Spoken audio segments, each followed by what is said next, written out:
Hey, everybody, Mike Clark here. First of all, I want to thank Gail Boyd so much. I'm honored to be here, hanging with everybody, and get to talk about some great stuff today that I find interesting, and some stuff about me that hopefully you'll find interesting. Um, so let's get crack-a-lacking, as they say. Okay, so I have a few questions here that Gail sent me that I think are very cool. One of them is, how did you get into jazz? Um, okay, my dad was a jazz drummer and not a very good one. He was just, but he loved the drums and the music, and he had a tremendous jazz collection. So before I could walk, he would play the records all day long. Um, well, thank you, Gail, and I'm honored to be here. I see your note here that says, "Hi, Mike. So happy to have you." Well, thank you so much. Um, anyway, so he was a crazy dude. He had parties all the time at the pad and had his friends over, and he would play these jazz records. So I guess my brain assimilated a whole bunch of this music, and he would play Basie, Louis Armstrong, Duke, Gene Krupa, Benny Goodman, da da da, and all the time. And there was always a drum set in the house, and that's kind of how I got. I walked over to the drum set one day, and I was about 4, and I could kind of play a Gene Krupa drum solo on the tom-toms, like sing, sing, sing. So that night, he took me to a nightclub where his boys were playing, and I sat in with the band and took a solo and got house. So here I am. Whew. So who was the first musician you heard? I suspect it was Count Basie. Or Duke Ellington. I cannot remember, but he would, like I say, he had these records going all the time. So it had to be one of those two cats, you know. And we listened to this stuff for a very long time until one day I was 8 years old, and I picked out my first record. My first record was an Art Blakey record, and I think it was a son of either Drum Suite or Son of Drum Suite. And when I heard Art Blakey's band, the first thing I said to my dad was, "Man, this sounds like Egyptian music." You know, I didn't know what it sounded like to me, and I fell in love with it, and it blew my mind. So I immediately, through that activity of listening to that record, I found Charlie Parker and Max Roach and everybody else. Also, I was a child drummer. He would take me, he was a railroad man, and he traveled. So everywhere he would travel to throughout the United States, he would find jazz clubs, and he was a real jazz club guy. So he'd take me to jazz clubs 3 and 4 nights a week all over the country, and he would pay the drummer or the band leader $5 or buy somebody a taste, and they would let me sit in. So I was gaining experience. To by the time I was 11 or 12, I could play a professional gig. Anyway, so it was an exciting non-Beaver-like childhood because most of it went down in jazz clubs. I even played with a guy in New Orleans. Somebody, Mr. Clark, I loved your playing on thrust. Was there a New Orleans influence on your drumming? Yes. My father took me to New Orleans a lot.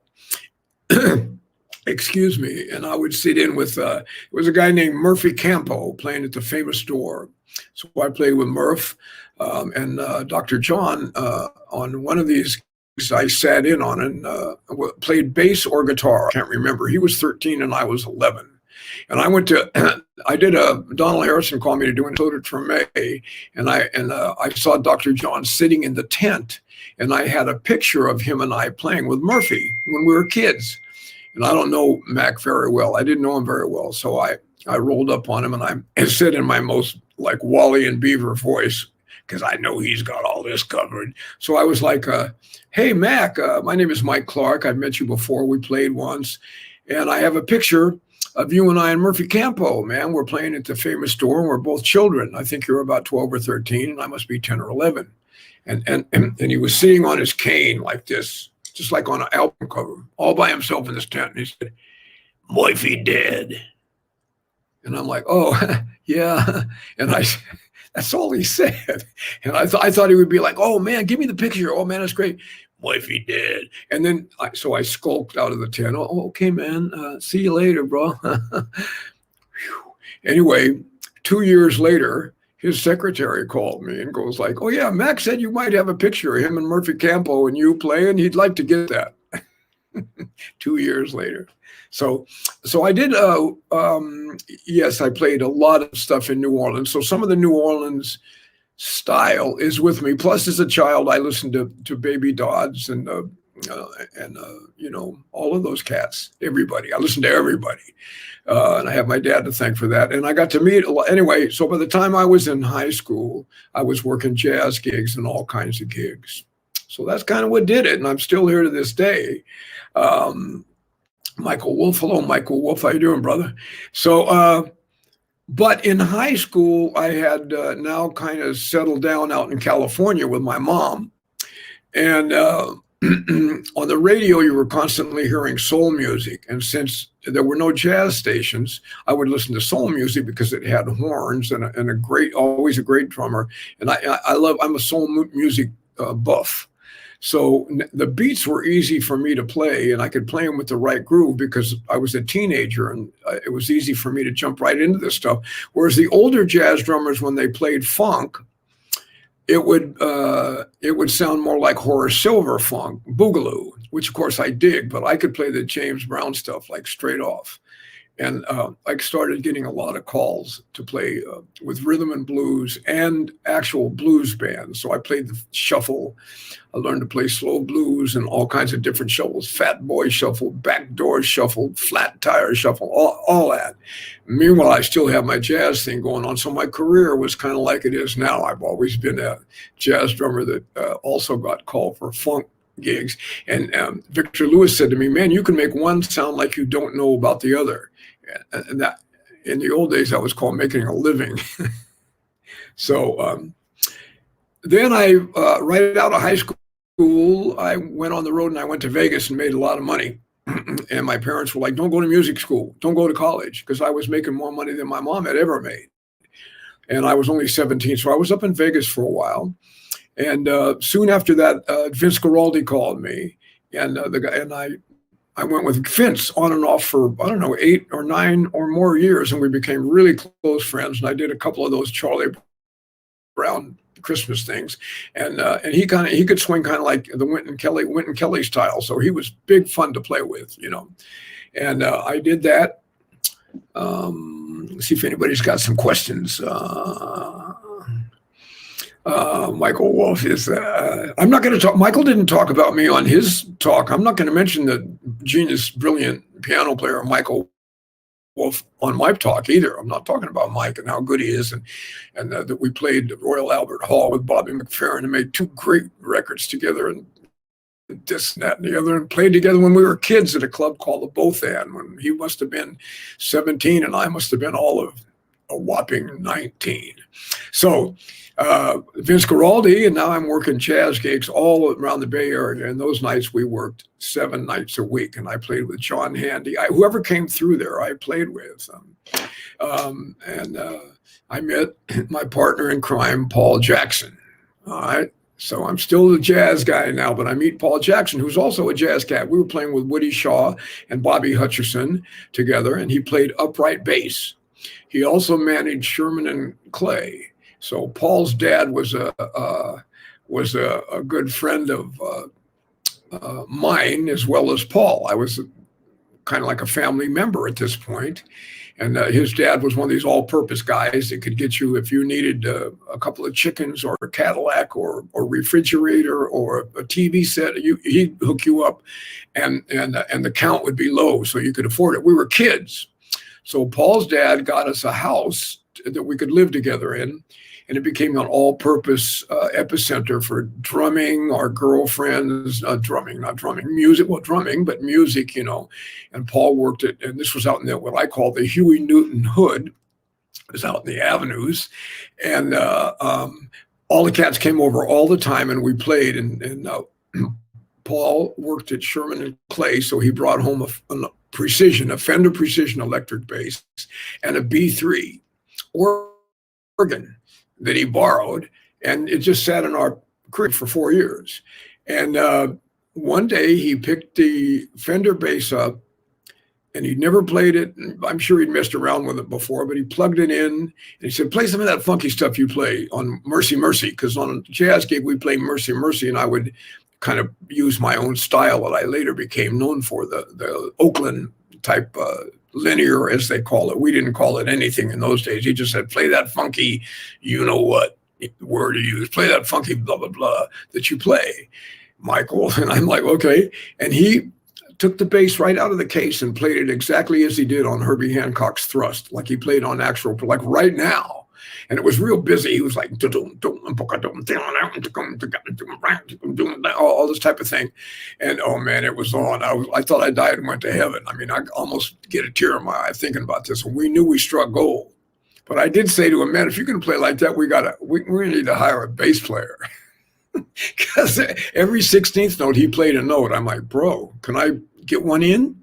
So, but we had this telepathic understanding. We never had to counter tune off. We never had to discuss what we do together. We never talked about it. And from the time we were, 19 years old until Paul passed 2 years ago, or maybe last year. I can't, it's all one straight line of time now at this point. But and as soon as the cats in the Bay Area heard us playing this stuff, we immediately got hired to play this kind of stuff. Even Woody Shaw and those guys who were playing jazz with straight ahead called us and would say, hey, do that thing you guys do. So Paul got the gig with Herbie Hancock, and they made a record called Headhunter, which you can see I have the gold record back there. I got the gold record for it, even though I'm not on that record. But Harvey Mason, the great drummer, quit because right after he made the record, I don't know if he quit, but he did not want to go on the road. So Herbie had been calling the place that we lived in to talk to Paul, but Paul was a social animal, never home. So he ends up talking to me all the time. We talk about everything, politics, boxing, blah, blah, blah, music, Tony Williams, Elvin Jones, all of it. And one day he says, man, are you that cat that plays drums with Woody Shaw? And I'm like, yeah, that's me. And he says, well, I heard you play some kind of your own kind of special weird funk. And I said, well, I don't know. I mean, if you want to hear me, I'll come over and play. So he said, yeah, come over. And if you can find Jackson, bring him with you. So we went over there and I played with Herbie. And the first thing I did was I played I tried to play like Tony Williams and Elvin Jones to show him I was a badass. And he stopped and he goes, we ain't doing that. And then he says, besides, if I wanted to hire Tony, I would. I want to hear you. Don't play other people's stuff. Play your stuff. So in some of these great questions that Gail sent to me, what was some of the advice from older musicians? Well, Herbie said, always be yourself, always play yourself. I want to hear you. You're not, you can be a second rate, that old saying, it's better to be a first rate you than a second rate guy that you're copying. So I stopped copying people, which of course was necessary to get some ideas and phrasing together. I copied every drummer you can think of, every single one of them. And no use me running through the list because you all know who they are and were. And he was like, yeah, always be yourself, always be you. And so I just, from that moment on, I just came up with my own everything based on, but all my stuff, my funk drumming and my jazz drumming is based on, bebop, the roots, blues, the shuffle, Philly Joe, Max, even Zooty Singleton. My mother was a big Zooty Singleton fan. She loved him. So we had a lot of records with Zooty. So Herbie hires me, and the next thing you know, in fact, when he hired me, we played something just like Actual Proof, but it wasn't Actual Proof. It was just a groove, just a thing. He just made up a thing, and I played like what you later heard me play on Actual Proof. He goes like, okay, man, all right, man, cool, that's it. See you Monday. And he walked out like Darth Vader. He had this black coat on that had double buttons on each side, man, and shades and some hip scarf, and he never took any of that stuff off at this sort of audition I was at. He kept all of his stuff on, and we played. He gave me the "Don't Play Like Tony Williams" thing, and then I went into what you later heard on Actual Proof on the album Thrust that I made with Herbie, and that was it, man. And he walked out the door. So I said to Paul, does that mean I got the gig? And Paul was like, I don't know, man. So I'm like, huh. So I went home to Oakland. And then the next day, a guy, Dennis Rodriguez, the road manager, called me and said, we got tickets for you and Paul to go to Chicago. And we opened at the Quiet Night in Chicago that following Monday. And I was in Herbie Hancock's band. So some of my buddies, jealous drummers, and my buddies who were competitive with me, who always called me in Oakland, would give me their itinerary. Man, I did this, and I'm playing with John Hendricks. And after that, I'm going to Lake Tahoe to do Little Anthony. And then, so I kind of didn't say anything about this. So when I got back from the first week with Herbie Hancock, some of these drummers started calling. They were like, yo, Clark, what time is it, man? What have you been doing, bro? And I'm like, ain't much happening, man. I went with a week with Herbie Hancock to Chicago, but other than that, it's been kind of quiet. I got him to this day. Okay, let me move on here. I don't want to just run up all. So then I moved to New York, which was, I went with a group. After Herbie's band started getting kind of real commercial. The first one I saw with the Headhunters many times in the 70s, Reginald Sylvester. And how about Brand X? I was just going there, bro. Thank you. I'm looking Oaktown, Destiny Muhammad. Something stanks in here. Somebody said, you are one of a kind in funk jazz always, Michael Wolf says. Thank you, Michael. How did the Headhunters influence Herbie Hancock? Well, we were in his band, so we all influenced each other constantly. And Herbie, I want to say this about him. Was a genius of not just jazz, of everything, putting a computer together before people even had computers, and a genius of humanity. He loves people. His life is so huge inside. That's why everybody loves him. And the arenas are packed to see him because he's really a beautiful cat. And the lessons I learned from him as a person are even deeper than all the stuff that I bothered him night and day about Miles and Tony. Poor cat. I made him answer all those Miles and Tony and Ron Carter. Oh my God. And he did. He told me everything.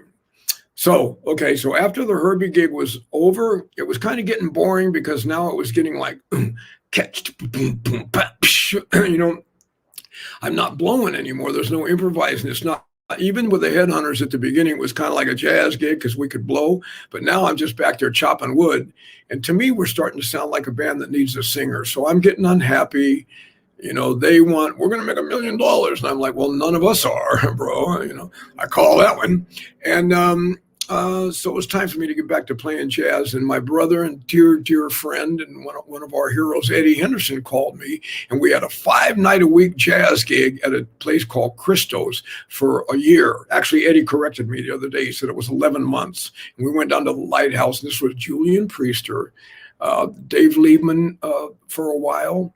Pharoah Saunders would play, Joe Henderson, Hashima Mark Williams, James Leary, Mark Levine, a guy that, no, Hotep didn't play. He was in Woody Shaw's band. Waheem Young on piano, who passed away. Anyway, this was a killing band, and I got to try every one of my jazz fantasies. I got to try to be Art Blakey, Elvin Jones, Tony. I got to try to be, and like Herbie, I tried to be me in that situation for a year, 5 nights a week. That's the best training I've ever had in my life. I've been fortunate. And right after that, I was a Buddhist. Namdo Horenge Kyo. Herbie taught me this. And I'm chanting to have a fusion gig. My friend, my dear lifelong friend, Lenny White, he's got a fusion gig. Billy Cobham, all these cats are playing all of this tom-tom. I want some. So I start chanting, I want a fusion gig. This is for real now. 2 weeks later, some guy named Percy Jones calls me and brings me to New York and auditions me for a band called Brand X, because Phil Collins is the drummer in this band, but his career is blowing up, so he can't do it. So they hire me because I'm not really a fusion drummer. I'm this weird jazz cat that can play James Brown stuff, sorta. Anyway, they fly me to Ringo Starr's house. He's got a place called Startling Studios in Ascot. It's the house he bought from John Lennon, the one that they shot that video Imagine in, and that white piano was still in the front room that they used. And they said, take any bedroom you want. It's a mansion. So I go into a room, it says John and Yoko on each side of the bed on these lights that you can flip. And when you flip and open these shutters open, like James Bond, tank, and the windows open, this big window, like you're 40 feet up in this bedroom. And there's a giant Tyrannosaurus. It's about 60 feet tall, probably from that movie that Ringo made about the caveman thing, looking in the window. Now, I'm a dinosaur head, man. I love monster flicks and horror, all that. And when I saw that dinosaur, I'm like, yo, this is my room.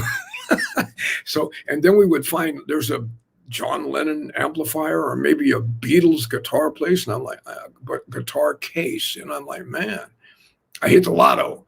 So yes, I made some rock parties that I can't discuss. Oh, bro.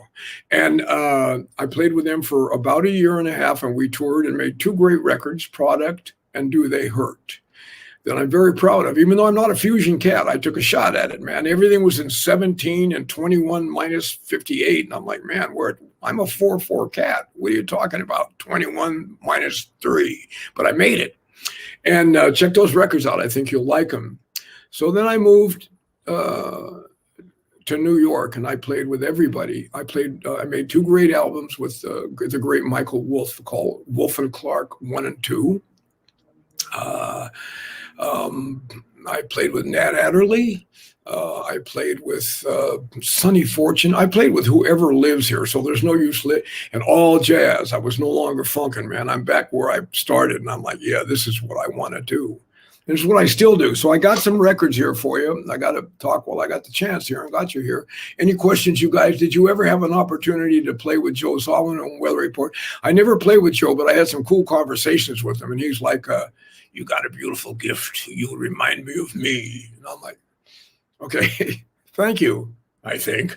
I got this one out right now. It's on the charts. It was number 10 on the jazz charts, if I may be so indulgent.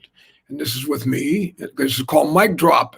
And with Michael Zilber as a co-leader.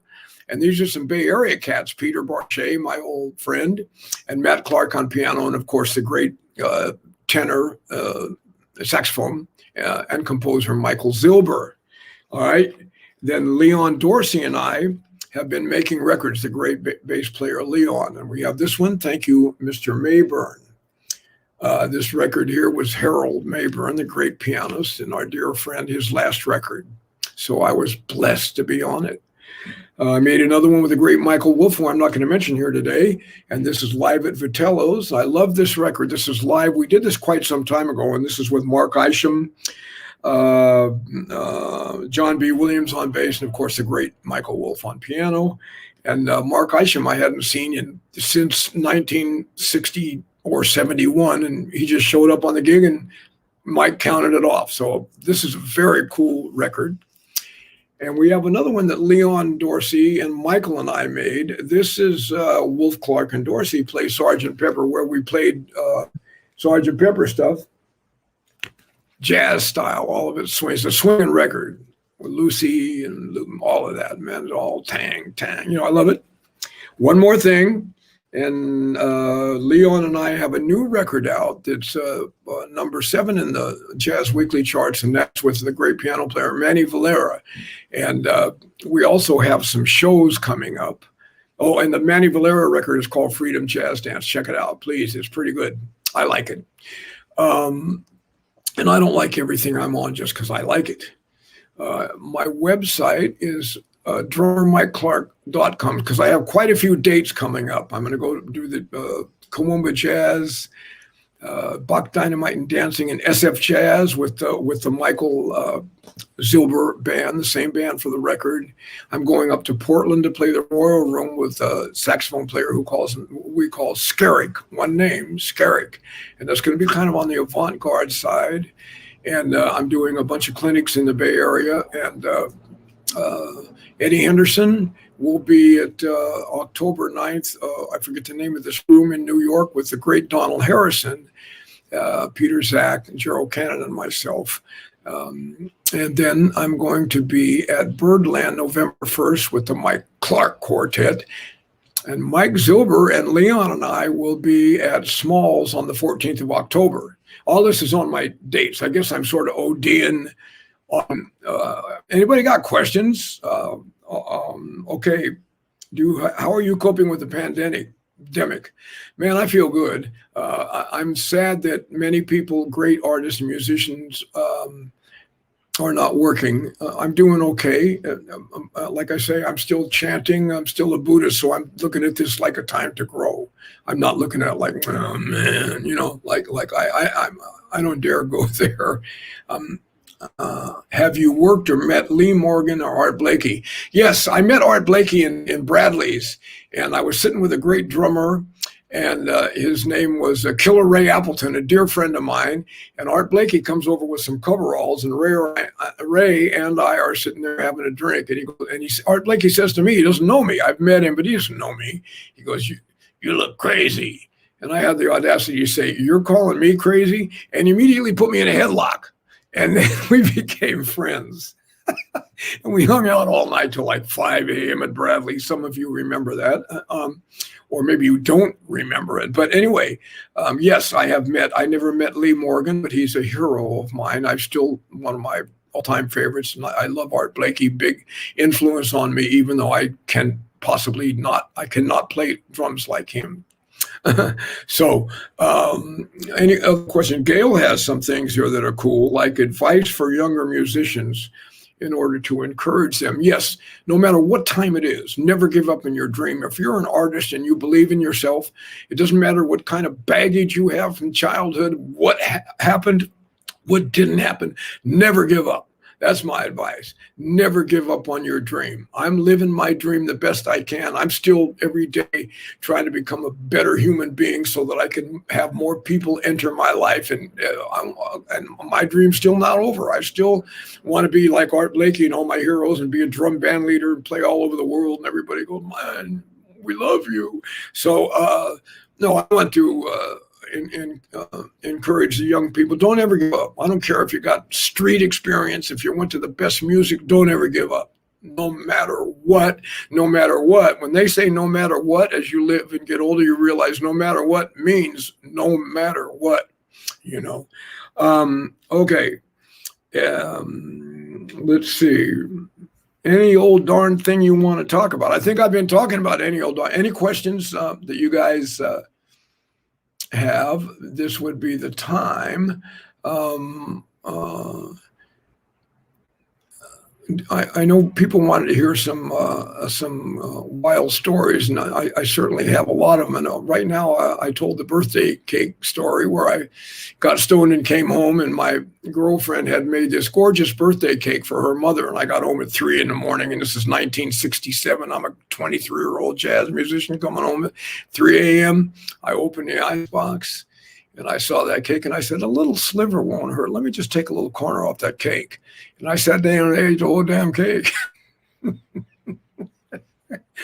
And most of the Paul Jackson stories I couldn't tell you here, but we had some really great times. I miss him dearly. There was nothing hidden between us. It was like a real family member.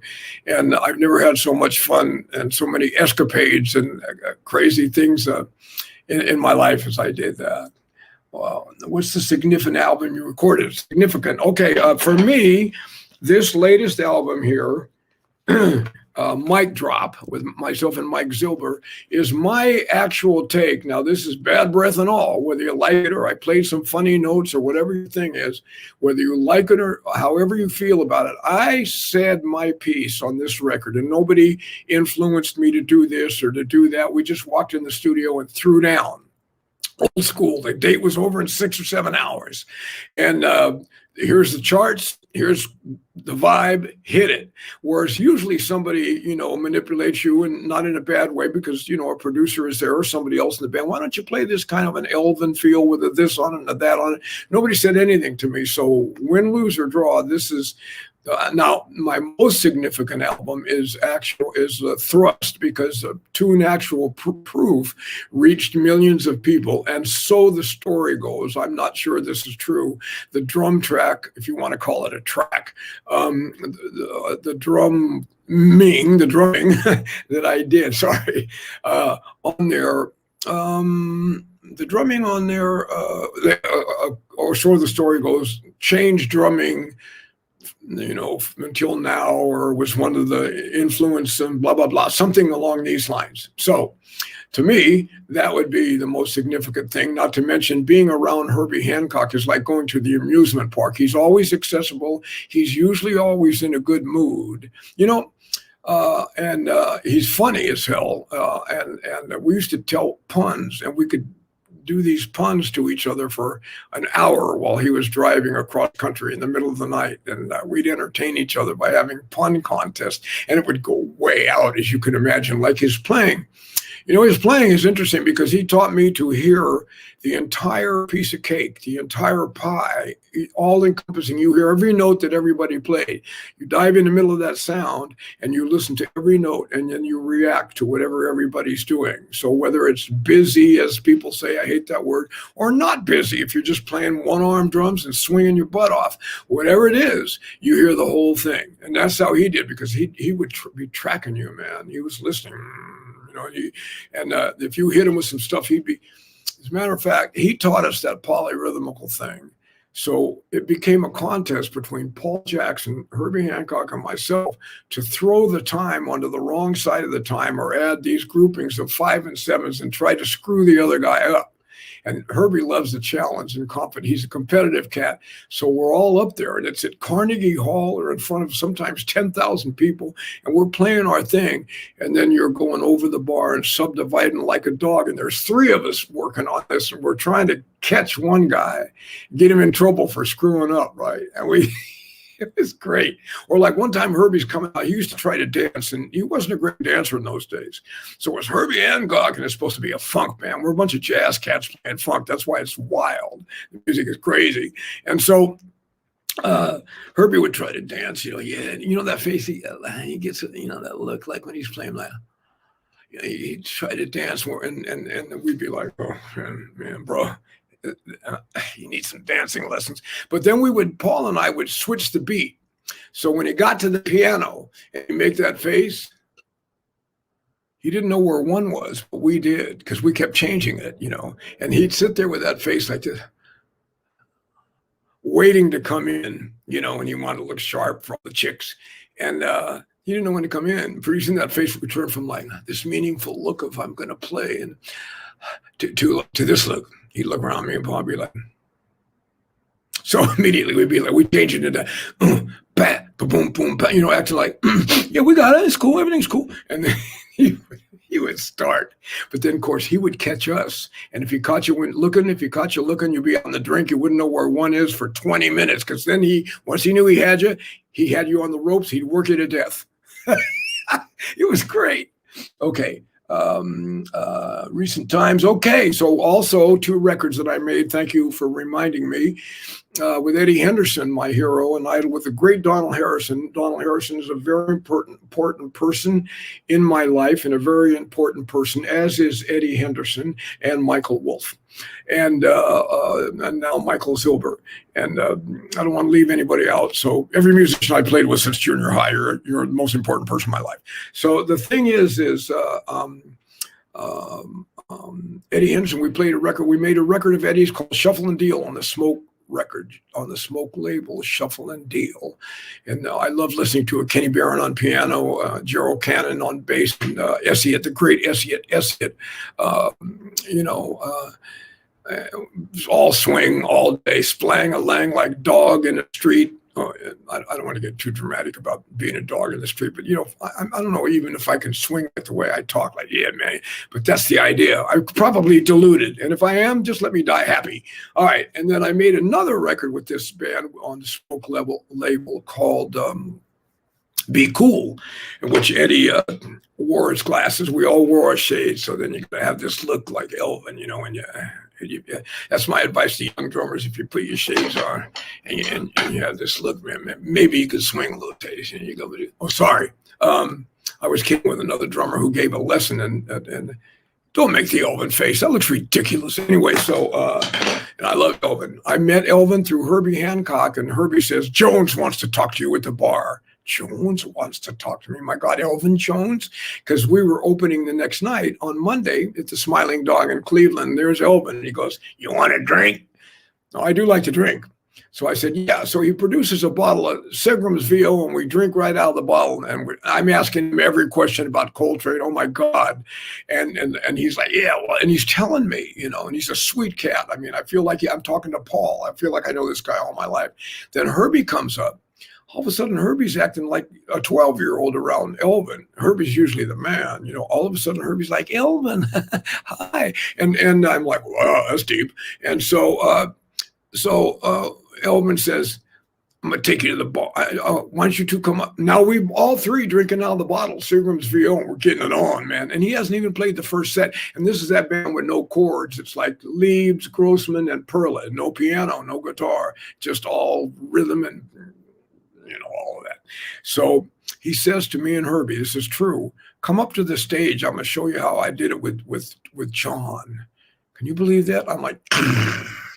So Herbie and I act like two little kids. We sit right next to the hi-hat, but nobody can see us because there's a curtain. We put our chairs there. And Elvin, oh, man, he's digging way down from St. Louis. He's bringing it all, and he's showing off for us because we're like, and every time he does one of those bash, Herbie and I are like he made a touchdown. So as soon as he sees that, he goes nuts. And all the times I've heard Elvin Jones, I've never heard him play like this. This was beyond, and what it brought out of my life, I'm almost tearing up, not because I'm sad, but because it was so profound. Oh my God. I mean, he levitated the entire city. And Hancock and I were like, and afterwards we were like little kids, man, did you see that? So anyway, did you hear that? What about when he did this, that, the other, man? It was fantastic, man. And so Elvin says, you need to ride home. And I went, yeah, I don't know where I am. I just got into Cleveland and I'm in this club. I haven't even checked into the hotel yet, but we're all staying at the same hotel.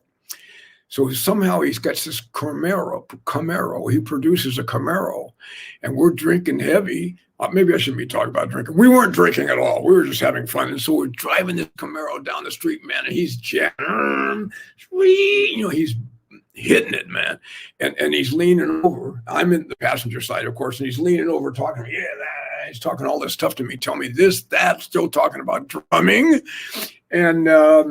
And then he screeches into the hotel parking lot because there was a circular driveway, a very old hotel with a fountain in the middle, And he reaches over, big, long arm, opens the door, and he says, "Get out, MF." Man, I went up to my room and called everybody in Oakland. You ain't gonna believe this, man. Guess what I just did? I was bragging. I met Elvin Jones and had some drinks and Herbie Hancock. Oh, it was amazing, So, okay. The remake of Actual Proof out in Verve Records. I don't know about that. Is it? I have no idea. But we did make a record called Flood. And we played Actual Proof on that as well as Thrust, and a lot of people like that. Vinny Caliuta told me that record, Flood, was one of the roots of his drumming. I was one of his guys, like Louis Hayes was one of my guys, Okay, let's see, drummermikeclark.com. That would be, we're winding down here, I think, ladies and gentlemen. That is my website if you want to go check out where I'm playing and where I'm not playing. Eddie Henderson. Okay, I'm looking for questions on here. Did you hear the new remake by piano player? I don't have my eyes on here. Rodriguez, Julia. No, remake of what? Actual Proof? Could you play the Actual Proof groove now? No. I mean, I do have my drums sitting right there, but I would probably, and of course I know how to play the groove to it, but it would probably sound weird if I played it. I don't know what it would translate over like through this system. I know. What is your advice to young drummers today? Okay, don't just play in the practice room. Learning drumming technique. Learn to play with other human beings. And if you're in a music school, take advantage of every chance you get to play with humans. That's where you put it together. Playing in the band. It's not how fast, it's not how many RPMs you can play. Nobody gives a damn about that, especially non-drummer. Drummers do. Like, here, watch this, I can play with one hand.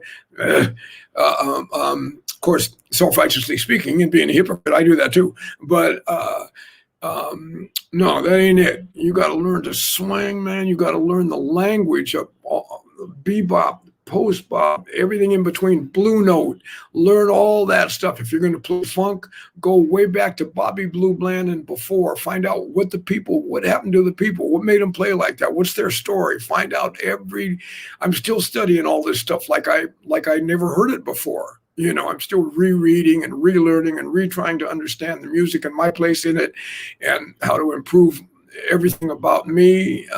Because if you improve your inner world, then it's going to manifest in your outer world, in the screen of life. That's real. So Julius Rodriguez just made it on Verve. Okay, I'll check it out. I haven't heard it yet. So I can't give you my opinion. Okay, anybody got anything for me? Or I guess I should try to say goodbye. Listen, I love the fact that Gail invited me to do this. Bless you, Gail, and thank you so much. And all you beautiful folks that are listening and love jazz music and love the history and love the tradition. I love you too, just for loving that, even if I don't know you. And it is important for me to know the lyrics of a song. Yeah, I don't know the lyrics of every song, but I know a lot of them. And I think every bit of information you can have about a piece of music, you should have. And I'm not saying you got to know the word to every doggone song, but yeah, every bit of it does. And if you like vocalists like I do, like Sarah and Dinah and Ella and Billy, you kind of just osmosis the words anyway, rather than it having to be a study thing where you're learning the words to a song. Just keep listening to it until the words become you. And pretty soon you understand the inflection, what they meant by their lives, what their lives are telling you. I mean, I'm not those people, so I don't walk in their shoes, but I get the idea. Thank you, Gail. Thank you, Facebook user who said thank you, Mike. Somebody wrote NMRK, that's Namyo Rengekyo. If you improve, I said that, okay. Roberta Dene, hello, darling. How are you out there in the West Coast? Good to see you here. Have I signed off yet? I think I'm over the limit. Okay, I'm just going to